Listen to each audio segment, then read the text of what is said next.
సంవత్సరం క్రితం మనోహర్ గారు మేము అనుకోవడం జరిగింది.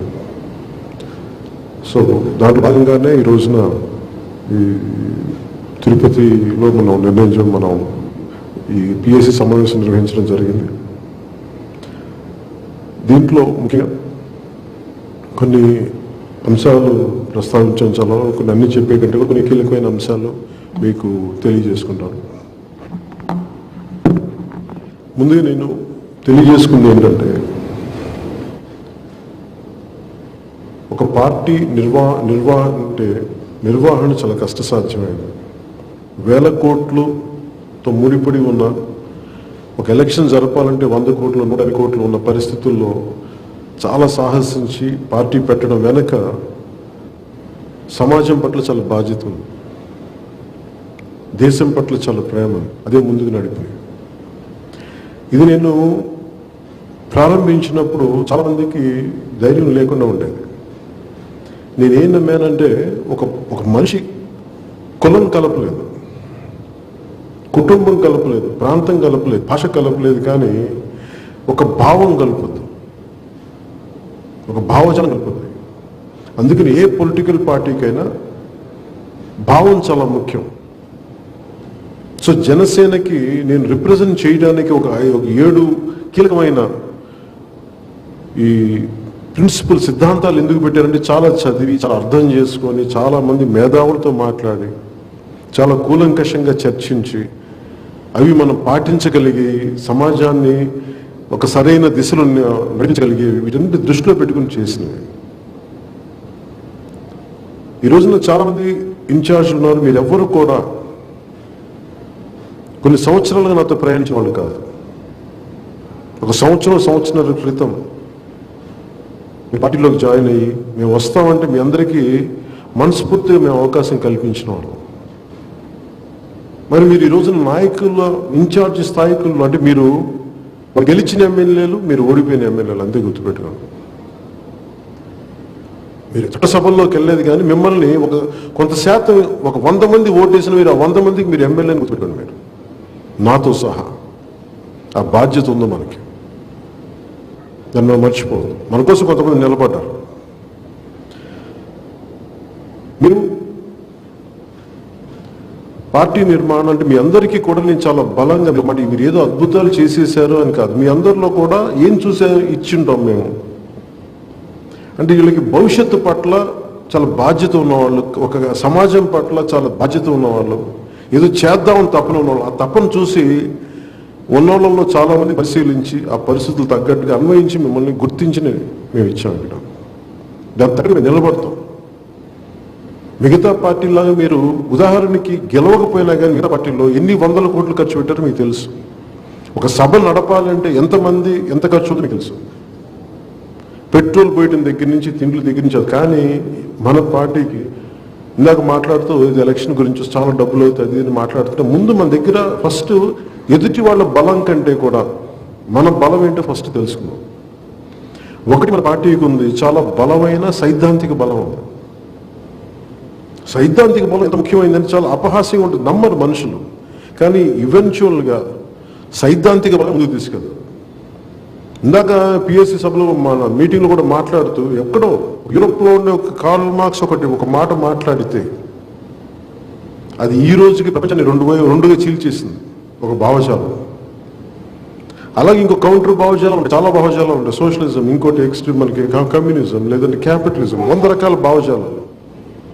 అంటే భావం, ఏ భావంతో మనం కట్టిపడేస్తాం, ఏ భావంతో ముందుకెళ్తామని చాలా ఎసెన్షియల్.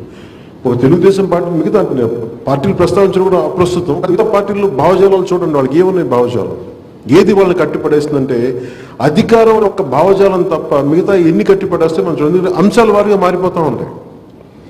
ప్రతిపక్షంలో ఉన్నప్పుడు మీ ఫ్యాక్టరీ కోలుకొట్టేస్తూ ఉంటారు, అధికారంలోకి వచ్చిన తర్వాత మళ్ళీ ఫ్యాక్టరీని కంటిన్యూ చేస్తారు. ఎందుకంటే అధికారం అనే ఒక ఆకాంక్ష ఉండటం అదొక్కటే ఐడియాలజీ. కానీ మనకి చాలా క్షుణ్ణంగా పరిశీలించి ప్రతి సమస్య మీద చాలా అవగాహన చేసుకుని మాట్లాడు. అందుకని మనం ఓడిపోయినా కానీ ఇంత బలంగా ఎందుకు ఉండగలం అంటే మన భావం అలాంటిది, మన భావన అంత బలమైంది. ఈ రోజున మీకు ఇంతమంది యువత కానీ బయటకు వచ్చి నిలబడుతున్నారంటే మీరు అర్థం చేసుకోవాల్సింది, మీరు రూపాయి పెట్టుబడులు పెట్టకుండా ఎవరికి ఏమి ఉన్నారంటే, ఈరోజు నాయకులుగా ఉన్నారు ఎంతో కొంత, అంటే సీనియర్ నాయకులు నేను మాట్లాడలేదు, కొత్తగా లాస్ట్ ఎలక్షన్ నుంచి మన పార్టీ నుంచి చేసిన వ్యక్తులతో మాట్లాడుతూ ఉన్నాం. మీ అందరి వెనకాల మొయ్యడానికి సిద్ధంగా ఉన్న ఒక యువత సమూహం ఉంది. వాళ్ళు నేనంటే ఇష్టపడుతుంది, ఈ భావజాలానికి ఇష్టపడతారు. వాళ్ళు నేను సినిమా యాక్టర్ ఇంకోటి కాదు, ఈ భావజాలం కట్టుబడిన వ్యక్తి ఉన్నాడు, అతని వెంట మేము నడుస్తాం. అదే మనం ముందస్తుగా మన పార్టీ వరకు బలం. అది మీరు ఫస్ట్ మీరు గుర్తించాలి. దీంట్లో ఎక్కడా కూడా వాళ్ళు డబ్బుకు లొంగేవాళ్ళు కాదు. వాళ్ళు దేనికి లొంగుతారు? వాళ్ళు ఏమంటారు, ప్రతిసారి వచ్చి నన్ను ఎందుకు మాట్లాడమంటారు అంటే, నేను ఎలా పద్ధతిగా ఉంటానో అది మీ స్థాయిలో కూడా మీరు అంతే పద్ధతిగా, మీకు ఒక నాయకత్వం ఒక పదవి ఇచ్చినప్పుడు మీరు నిర్లక్ష్యంగానో తేలిగ్గా మాట్లాడితే కుదరదు. వాళ్ళు కొంచెం బాధ్యతగానే మాట్లాడాలి. మీరు కూడా మీరు మాట్లాడట్లేదు, నేను చెప్పట్లేదు, కానీ జస్ట్ ఒక జనరల్ డైరెక్షన్ గురించి మాట్లాడుతున్నారు. దీంట్లో మీరు ఆలోచించాల్సిన, మనకు చాలా డబ్బుల మీద రాజకీయం నడవదు. డబ్బుల మీద రాజకీయం ఈ దేశంలో వాళ్ళు చాలా మంది ఉన్నారు, అందరూ నడపగలరు. డబ్బు ఒక్కటే రాజకీయాన్ని నడపదు. ముందస్తుగా నడిపేది బలమైన భావజాలం. ఆ భావజాలం మన దగ్గర ఉంది. దానిని నమ్మే ఒక బలమైన సమూహం ఉండాలి. ఆ సమూహం మన దగ్గర ఉంది. మిగతా వనరులు, మిగతా పరిస్థితులు మనం పోరాటం చేసుకుంటూ వెళ్తే అన్ని వెనకాల వస్తాయి.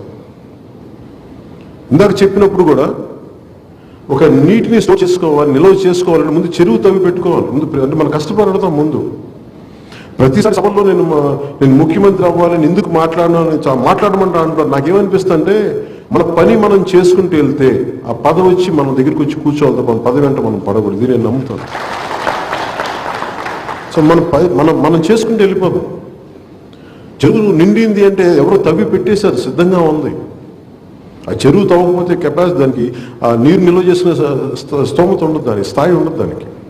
అలాగే మనం కూడా ఒక బలంగా అవసరాలు, ప్రజలు సమస్యలు ఏమన్నా ఎవరితో అవన్నీ చేసుకుంటే ప్రిపరేషన్ చేసుకుంటూ వెళ్దాం. నిజంగా నీళ్ళు వచ్చినప్పుడు, వర్షం వచ్చినప్పుడు, వర్షాలు వచ్చినప్పుడు ఆటోమేటిక్గా నిండుతుంది. అలాగే మన సమయం వచ్చినప్పుడు మనకి అధికారం మనం చేజిక్కించుకుంటాం.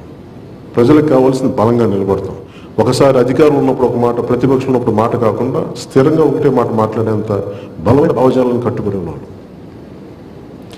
ఇంకొకటి, ప్రతిసారి మీరు నాయకులతో గొడవ పెట్టుకున్నప్పుడు మీరు ఇండివిజువల్గా గొడవ పెట్టుకుంటారు. పొలిటికల్ పార్టీ అంటే ఏక వ్యక్తి వ్యవస్థ కాదు. ఇది చాలా సమిష్టి, చాలా మందితో కూడిన వ్యవస్థ. అందరూ ఒక భావజాలంతో ఉన్నాం. ఈ ఆలోచన విధానం మీరు అందరూ కలుపుకెళ్ళి, మీ ఇద్దరు వెళ్ళి గొడవలు పెట్టుకుని, నలుగురు వెళ్ళి గొడవ పెట్టుకుంటే కూడా ఒక 400 మంది వెళ్ళి ఒక బలంగా నిలబడితే వచ్చే బలం ఎక్కువ. మొన్న వెంకయ్యనాయుడు గారి పాప చనిపోయినప్పుడు తను ఒకళ్ళు ఇద్దరు ఉన్నారు, తన పక్కన ఇంకెవరు లేరు. అక్కడ ఒక 40 మంది ఉంటే అసలు సాహసం చేసేవాళ్ళ. ఎంతసేపు సోషల్ మీడియాలో మేము ఉన్నాం చెప్పేవాళ్ళు, కానీ అంటే అందరూ దూకమని చెప్పేవాళ్ళు, కానీ దూకేవాడు ఒకళ్ళు లేడు అన్నట్టుగా మేమున్నాం. ఎవరు రారు. ఈరోజు నేను ఎందుకు వెళ్తున్నాను ప్రకాశం జిల్లా కంటే, నా కోసం ప్రాణం వదిలేసిన జనసేన పార్టీ కోసం వదిలేసిన జన సైనికుడి కోసం మేము ఉన్నాం. మేము అండగా నిలబడతాం, బలంగా నిలబడతాం. ఆ రోజు రైలు కూడూరుకు వచ్చాం, బెదిరిస్తున్నారంటే మేము అండగా నిలబడతాం. నాకు ఆ భయాలు లేవు. నాకు వాళ్ళు ఫ్యాక్షనిస్టులు కానివ్వండి, రౌడీలు కానివ్వండి, దుర్మార్గులు కానివ్వండి, దోపిడీదారులు కానీ, జనసేన భయపడదు. జనసేన నాయకులు చాలా బలమైంది. మీరు అలాగే మీరు గొడవ పెట్టుకునేటప్పుడు కూడా మీ స్థాయి, అంటే మీరు ఎంత పోరాటం చేయగలరు, మీరు ఎంత నిలబడగలరు, దాన్ని దృష్టిలో పెట్టుకుని మాట్లాడండి. ప్రతిసారి నేను రాను, దాన్ని కుదరదు. అంటే మీరు చాలా సంయమనంతోనే గొడవ పెట్టుకోవాలి. చాలా లెక్కలు, గీతల మధ్యలో గొడవ పెట్టుకోవాలి. చాలా సైద్ధాంతిక బలంతోనే గొడవ పెట్టుకోవాలి. నన్ను రెచ్చగొట్టే మాటలు 100 మందితో వాటికి మీరు పడద్దు. మీరు ఎందుకంటే మీరు గొడవ పెట్టుకోవాలంటే మీ అందరికంటే కూడా చాలా బలంగా గొడవ పెట్టుకోగలను. నేను వెనకాడను, నేను తల ఎగిరిపోవాలి. 10 సార్లు చెప్తా ఉంటున్నాను, తల ఎగిరిపోవాలి, కానీ నేను మటుకు వెనకడిగి అంత బలంగా గొడవ పెట్టుకోవాలి. అందువల్ల మీరు అకారణంగా ఎవరితో గొడవ ఇరిటేట్ చేస్తారు, మిమ్మల్ని క్రమం తప్పించాలని ఇరిటేట్ చేస్తారు. మీరు వాటికి పడకూడదు. మీకు అంత మాత్రం కామన్ సెన్స్ లేకపోతే ఎట్లాగా? అన్ని కొన్ని విషయాల్లో నేను చూస్తూ ఉంటాను. ఆ పరిణితి లేకపోతే, కామన్ సెన్స్ అనే పదం పరిణితి లేకపోతే ఎట్లాగా? మనకి ఎవరిని ఎంత ఏ మాట అనాలి, ఒకసారి రెచ్చగొడతారు. వాళ్ళ ట్రాప్లో మీరు పడకండి.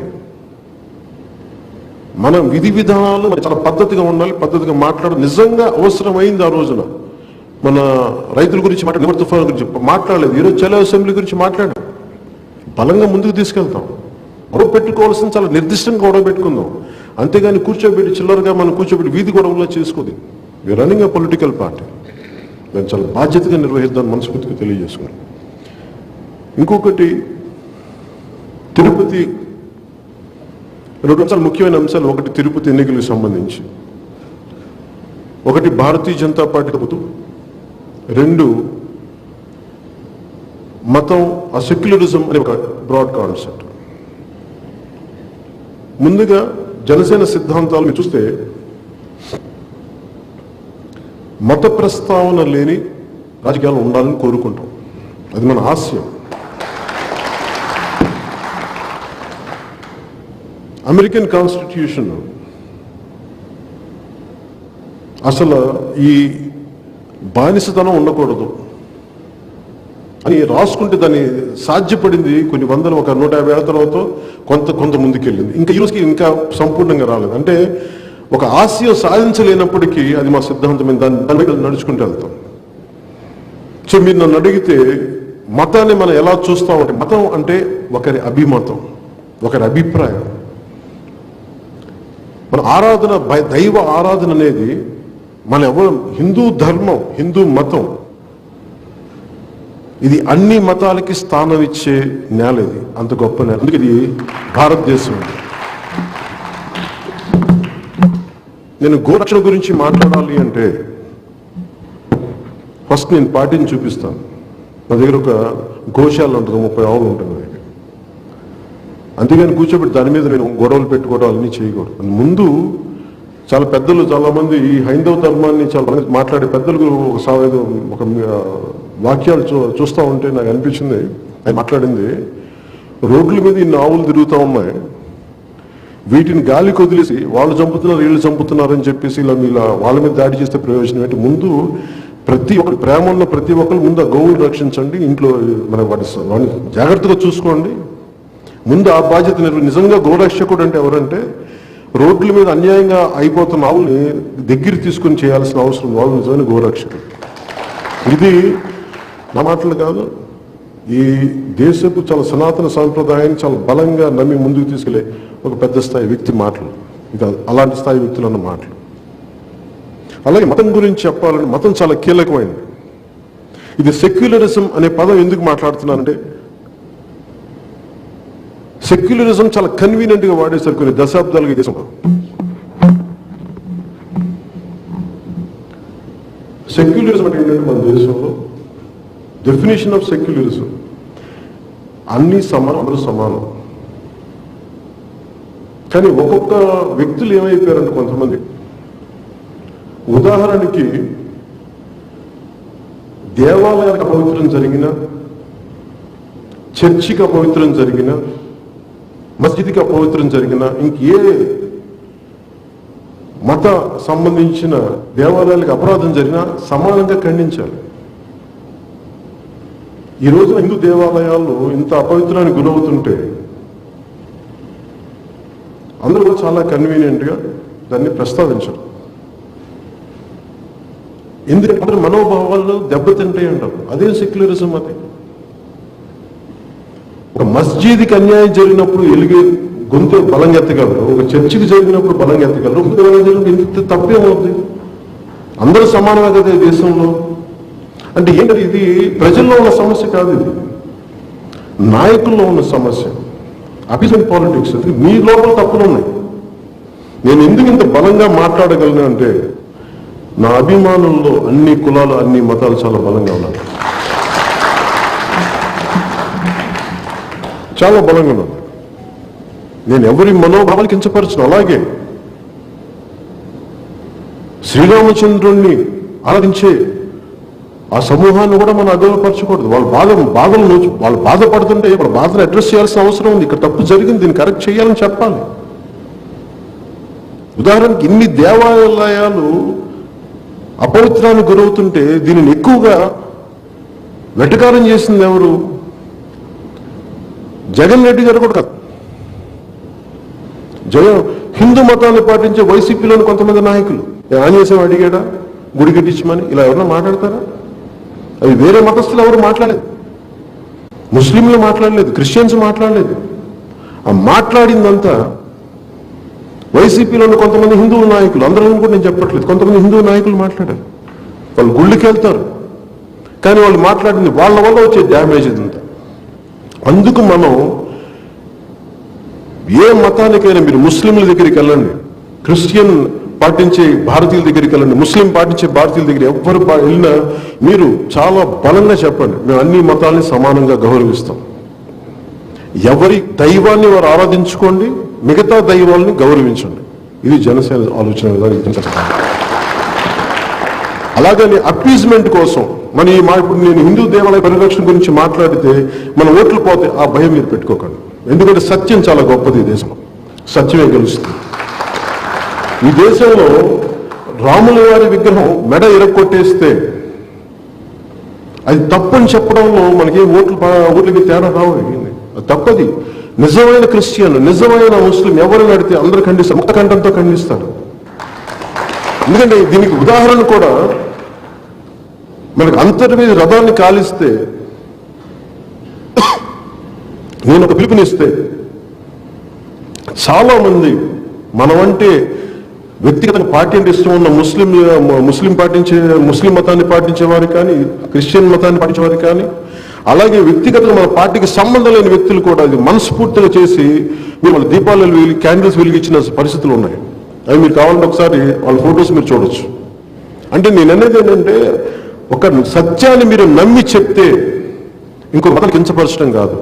హిందూ మతానికి, హిందూ దేవాలయాలకు అగౌరవం జరిగిందంటే క్రిస్టియన్ మతాన్ని అగౌరవపరచడం కాదు, లేదంటే ఇస్లాంని అగౌరవపరచడం కాదు, హిందూ మతానికే అగౌరవం జరిగిందని అర్థం. ఈ రోజున దేవాలయాల గురించి వైసీపీ ఎన్ని మాట నాకు ఇబ్బంది ఎక్కడుందంటే, తప్పులు జరిగినాయి, వీటి మీద ఖచ్చితంగా దోషులు శిక్షిస్తాం అనే మాట బదులు ఎవరో తాగుబోతులు చేశారు, జంతువులు కొట్టిని, నిధులు తవ్వి వాళ్ళు కొట్టారు, ఇవన్నీ సరైన సంకేతాలు పంపించు.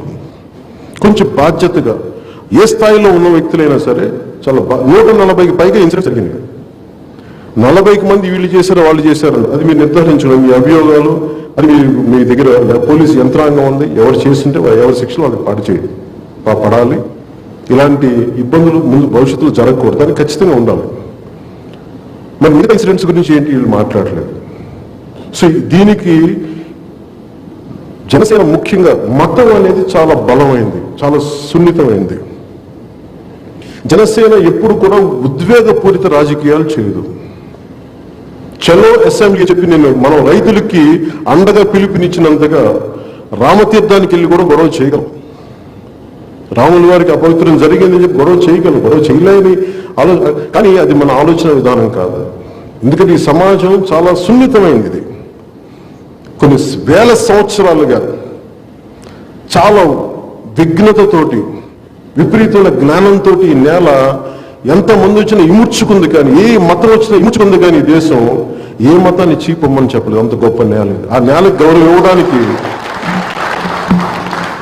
ఆ నేలకి గౌరవం ఇవ్వడానికి రామతీర్థంలో రోజు జరిగినా కానీ ఎవరు చేసినప్పటికీ అది మనకి అప్రస్తుతం. దాన్ని మనం రాజకీయంగా ఇప్పుడు వాడుందాం. తప్పు జరిగింది, అది దోషులు ఎవరో పట్టుకోవాలి, ఖండించాలి, శిక్ష పడాలి, ఇది కోరుకుంటాం మనం. ఇప్పుడు దివీస్కి వెళ్ళినంత బలంగా నేను రామతీర్థానికి వెళ్ళటానికి అందరూ వెళ్ళటం వేరు, నేను వెళ్తే దాంట్లో వచ్చే ఉద్వేగ పరిస్థితులు వేరు. అందుకు నాకు బాధ్యత బాగా తెలిసిన వాడిని. అది ఎందుకంటే నేను తప్పు చేసిన వాళ్ళు, తగలబెట్టేసిన వాళ్ళు, రథాలు తగలబెట్టేసిన వాళ్ళు, విగ్రహాలు ఇరక్కొట్టేసిన వాళ్ళు, అపవిత్రం చేసిన వాళ్ళు, దేవాలయ విగ్రహాల మీద అశుద్ధం రాసిన వాళ్ళు, వీళ్ళు చాలా చేతులు 10 మందే ఉంటారు. కానీ ఒక తప్పు జరిగితే అమాయకులు బలైపోతారు. జనసేన అలాంటి అమాయకులు బలవ్వకూడదని మనస్ఫూర్తిగా మేము కోరుకుంటాం. ఎందుకంటే ఈ దేశంలో మత సామరస్యం చాలా బలంగా ఉన్నారు. మానవత్వం ప్రబలాలి, మానవత్వం ముందుకెళ్ళాలి. ఆ మానవత్వాన్ని కాపాడుకోవడం కోసం అవసరమైతే రాజకీయ లబ్ధి వదులుకుంటాం, కానీ మానవత్వం చెడగొట్టుకోవడానికి జనసేన సిద్ధంగా లేదు. ఇది ముఖ్యంగా మతం గురించి మీరు బలంగా మాట్లాడాల్సింది, మీరు చెప్పదలుచుకుంది.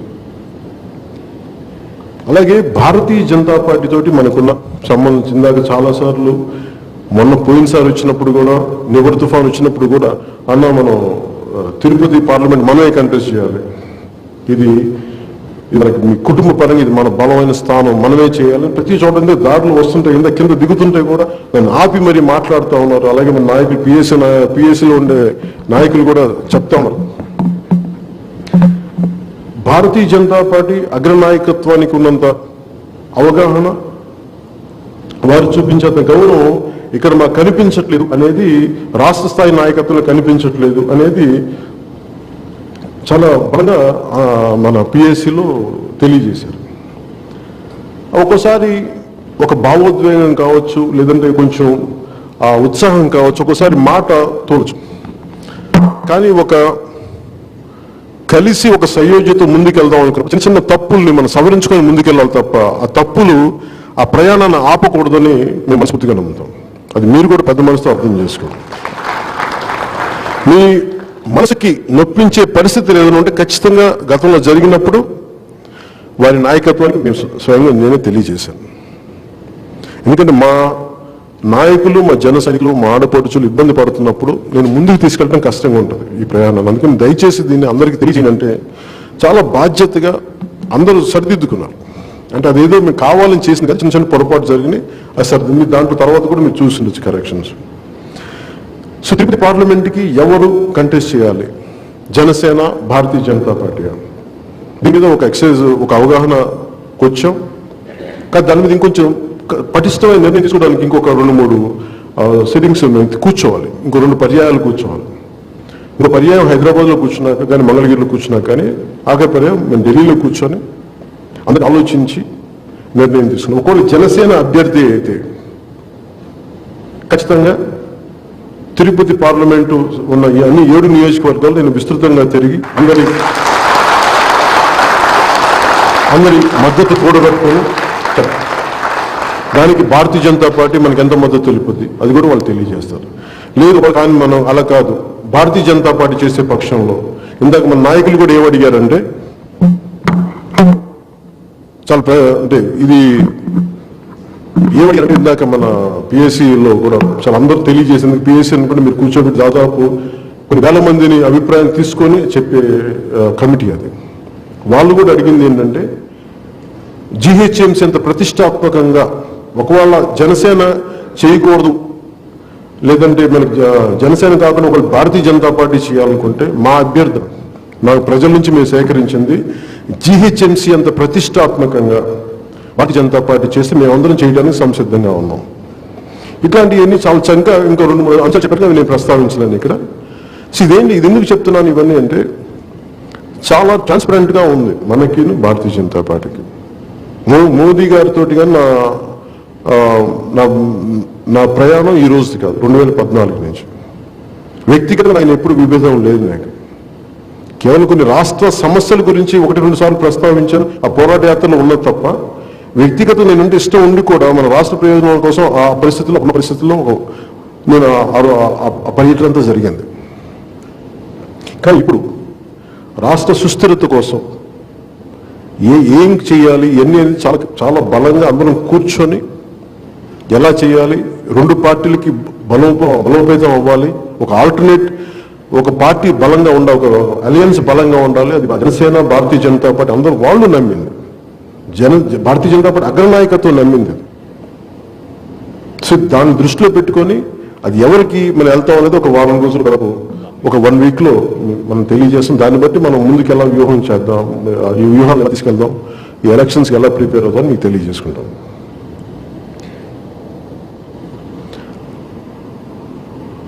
ముఖ్యంగా ప్రతి ఇది మీకు ఎలక్షన్స్లో పోయినసారి సరైన సమయం లేదు, ఈసారి మీకు చాలా బలమైన సమయం ఉంది, చాలా ఎక్కువ సమయం ఉంది. మీరందరూ మంచి బలమైన నాయకత్వం ఉంది ఇక్కడ. పోరాటం నాయకత్వం నా ఉద్దేశాన్ని పేరున్న వాళ్ళని కాదు, బలంగా నిలబడగలిగేవాడు. ఉదాహరణకి వినుకని వాళ్ళు వారి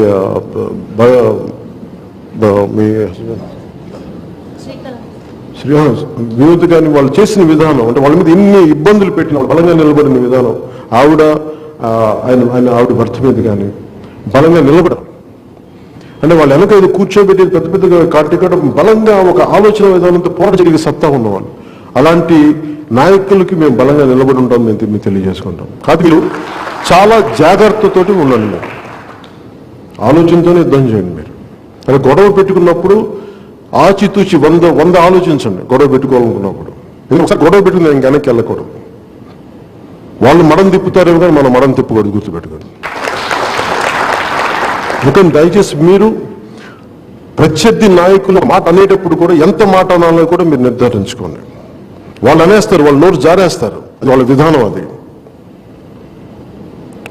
ఒట్టిగొట్టిగా అరుపులు ఎక్కువ అంటారు, అది మీరు మర్చిపోండి. సార్ వాళ్ళు అరుస్తూ ఉంటారు, వాళ్ళు పట్టించుకోకండి. ఎందుకంటే మీరు ఈ దారిలో ప్రజా సమస్యలను మీరు పరిష్కరించాలి అనుకున్న సమయంలో మమ్మల్ని డైవర్ట్ చేయడానికి వాళ్ళు అలా చేస్తూ ఉంటారు. అందుకని మీరు అలాగే మీరు ఒంటరిగా గొడవ పెట్టుకోవద్దు. మీరు కూడా మీకు జిల్లా స్థాయి నాయకులతో కలవండి, లేదంటే జన సైనికులతో కలవండి, ఒకసారి పిలిపించుకోండి, 100 మంది మాట్లాడండి, ఒకరికొకరు అలాగే నిలబడండి. అంతేగాని కూర్చోబెట్టి లీడర్షిప్ ఈజ్ కలెక్టివ్ లీడర్షిప్. అంటే లీడర్షిప్ అంటే ఒంటరిగా ఉండదు, అది మీరు అర్థం చేసుకోవాలి. ఇంకా దీన్ని దృష్టిలో పెట్టుకొని మీరు భవిష్యత్ కార్యక్రమం మీరు చేయండి. అలాగే మేము ముఖ్యంగా భవిష్యత్తులో నేను అనుకుంటుంది, అది మనోహర్ గారు కొన్ని పెద్దలు మనోహర్ గారు కూడా తెలియజేస్తాను నేను. అంటే ప్రతి పార్లమెంట్ నియోజకవర్గంలో విల్ మేక్ షూర్ ఒక పిఎస్సి సమావేశం జరుగుతుంది. అలాగే నాకేమంటే ప్రతి నియోజకవర్గంలో 1-2 రోజులు ఉండాలి, నేను అవగా తెలుసుకోవాలి. నాకు నిజంగా ఒకసారి నా జన తాకిడి ఎక్కువ ఉండబట్టి నాకు ఇబ్బంది, కానీ ఒకసారి మా జన సైనికులు ఇంట్లో ఉండాలని కోరుకునేవాడు నేను. కాకపోతే ఒకసారి నా సైజ్ నాకంటే నా మీద ఉన్న ప్రేమాభిమానం నాకు ఇబ్బంది, ఒకసారి రోడ్డు మీద నాకు ఇబ్బంది పడతాను. కానీ నిజంగా నేను ఒకసారి నేను యాక్టింగ్ కాబట్టి చాలా సంతోషపడేవాడిని. నేను కూర్చొని సంచి చేసుకుని వచ్చి ఇళ్లలో ఉండి పార్టీ నిర్మాణం చేసుకునేంత మనస్తత్వం ఉన్నవాడిని.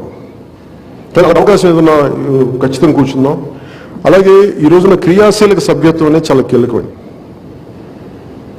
ఒక 2014లో స్టార్ట్ చేసినప్పుడు లక్షల రోడ్ల మీద వచ్చేవారు. ఒక 2-3 కిలోమీటర్ల రోడ్ల మీద నిండిపోయి, కానీ ఎంతమంది పనిచేస్తారు మన కోసం?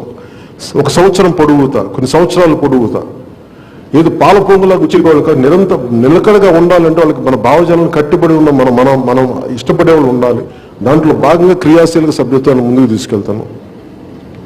ఇది 1000 మంది ఉండాలా, 1000 మంది ఉండాలా అంటే గంగి గోపాలు గరిటెంచాలని ఇందాక మన హరిప్రసాద్ గారు మాట్లాడతారంటే, మీరు కావాలంటే 1500, 1000 మందిని పెట్టుకోండి. కానీ దాంట్లో మీరు గుర్తుపెట్టుకోవాల్సింది చాలా కీలకంగా పనిచేసే వాళ్ళని గుర్తుపెట్టుకోండి. అందరికీ సమానమైన స్థానం ఇవ్వండి. ఎవరైతే పనిచేస్తారో, ఎవరైతే నిలబడతారో, ఎవరైతే భావోద్వేగాలు లేకుండా బలంగా ఎదుర్కోగలరో వాళ్ళు మీరు గుర్తించి అందరినీ కూడా సమానంగా ముందుకు తీసుకెళ్ళారు. దయచేసి అది మర్చిపోండి.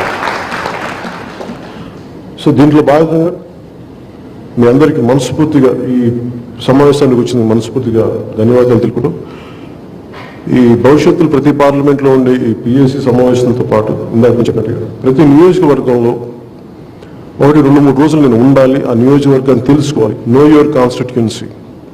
నీ నియోజకవర్గం నువ్వు తెలుసుకో. అంటే ఒక పెద్ద నాయకులు నాకు చెప్పింది ఏంటంటే, ఆ నేలలో పడ్డ ప్రతి నీటి ఒక లెక్క నీకు తెలియాలి. నిజంగా నువ్వు రాజకీయాలు రావడం, నాకు ఆయన చెప్పిన మాటలు నాకు నిజంగా బలంగా తాకిన మనస్ఫూర్తి తీసుకున్నాను. ఒక సందర్భంలో ఈ చెప్పిన వ్యక్తి ఎవరు కూడా కాదు, కేసీఆర్ గారు చెప్పారు నాకు. ఆయన ఒకసారి గవర్నర్ దాంట్లో మాట్లాడినప్పుడు ఆయనకి చాలా మర్యాదపూర్వకంగా ఆయన కలిసినప్పుడు చెప్పాను, నువ్వు ప్రజల గురించి ఆలోచించినప్పుడు ప్రతి ఇంట్లో ఉండే సమస్య, ప్రతి వ్యక్తికి ఉండే సమస్య, అలాగే ఆ నేల మీద పడ్డ ప్రతి చినుకు కూడా నీకు లెక్క తెలిసే అంత క్షుణ్ణంగా నువ్వు రాజకీయ క్షేత్రం తిరగాలి, అంత అర్థం చేసుకోవాలి నువ్వు అని ఆయన చెప్పిన మాటలే మనస్ఫూర్తిగా నేను గుండెలు పెట్టుకున్నాను రోజున. సో దాంట్లో ఆయన చెప్పిన పాటలు నేను మీతో కూడా పంచుకున్నాను. ఎందుకు పంచుకున్నానంటే, మీ నియోజకవర్గం మీరు తిరగండి, ప్రతి సమస్యను తెలుసుకోండి. ఎవరు నేను ఒక మాట మాట్లాడి మన నానాజీ గారని చెప్పి మనకి తూర్పుగోదావరి జిల్లా నాయకులు మాట్లాడితే ఒక్క పిలిపించారు, బీసీలో ఇబ్బంది ఉందని ఎవరు తీసుకొచ్చింది, ఎవరు జన సైనికుడు పట్టుకొచ్చారు, ఒక అబ్బాయి ఇబ్బంది ఉందంటే ఆయన దగ్గర దృష్టికి తీసుకొస్తే వెంటనే వెళ్ళి వచ్చి ఒక్కళ్ళే చేశారు ఈ పని. సో మీరు దాన్ని దృష్టిలో పెట్టుకొని మేమందరం అండగా ఉంటాం, మీకు బలంగా ఉంటాం. ప్రతి నియోజకవర్గంలో ఉన్న సమస్యని, మీ నియోజకవర్గాల్లో ఉన్న సమస్యని మీరు తెలుసుకోండి. దాన్ని అక్కడ నీటి సమస్యలు ఏమున్నాయి, ఉపాధి అవకాశాలు ఎలా ఉన్నాయి, పరిశ్రమలు ఎలా ఉన్నాయి, పరిశ్రమలు లేవు, ఉపాధి అవకాశాలు ఎలా ఉన్నాయి, నిరుద్యోగం ఎలా ఉంది, లేదంటే మనకి ఈ వ్యవసాయపు సమస్యలు ఎట్లా ఉన్నాయి, గిట్టుబాటు ధర వస్తుందా లేదు, ఏం చేయాలి భవిష్యత్తులో, జనాభా పెరిగిపోతూ ఉంది, ఉపాధి అవకాశాలు కనుమరుగవుతూ ఉన్నాయి. ఎంతసేపు 5,000 ఇచ్చో 2,000 ఇచ్చో వదిలేయటం కాదు, భవిష్యత్తులో బంగారు భవిష్యత్తు కావాలంటే ఏం చేయాలి, ఇలాంటివన్నీ మీరు ఆ మదనం జరగాలి. ఆ మదనం జరగాలంటే మీ నియోజకవర్గాలు మీరు క్షుణ్ణంగా తెలుసుకోవాలి. ఇది మనందరం కలెక్టివ్గా చేస్తేనే పోరాటం తప్ప ఏదో నేను అర్జెంట్గా సీఎం అయిపోయా కాదు. మీరందరూ ఇది ఎదగాలి, మన ద్వారా ప్రజలకు న్యాయం జరగాలి. అందుకని దాన్ని దృష్టిలో పెట్టుకోండి. మీరు ఈ పార్టీ నిర్మాణానికి మీరందరూ మనస్ఫూర్తిగా సహకరించవలసింది కోరుకుంటూ, ఎందుకంటే ఇది మన ఒక్కరి కోసం చేసేది, ప్రజలకి బాగుండాలంటే మనం వాళ్ళ కోసం పనిచేయాలి. మనం వచ్చింది కూలి పని చేయడానికి వచ్చాం. మనం కూర్చోబెట్టి